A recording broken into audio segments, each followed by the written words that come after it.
মানে মেয়েরা শ্বশুরবাড়িতে গিয়ে এইভাবেই পড়ে থাকুক, এটাই দেখতে চাইছেন? যদি কন্টেন্ট নেই, গল্পের দম নেই, তো নতুন সিরিয়াল আনার দরকার নেই। এমনিতেও কেউ তো ঘুরেও দেখছে না এর দিকে। তার বলে কেউ দেখছে না বলে এমন কোনো কাণ্ড ঘটাবেন না শুধুমাত্র নিজেদের স্বার্থের জন্য, যেখানে মেয়েদেরকে, বিশেষ করে বাড়ির বউদের, অতীতে সেই যন্ত্রণার দিকে ঠেলে দেয়।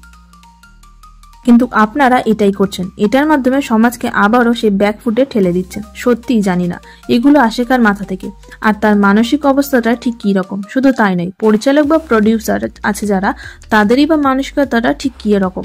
যেখানে আমরা এই মুহূর্তে এক অভয় আর ন্যায় বিচার পাওয়ার জন্য দিনরাত লড়ছি, সেখানে আপনারা এইসব দেখিয়ে কি প্রমাণ করতে চাইছেন একমাত্র ভগবানই জানে।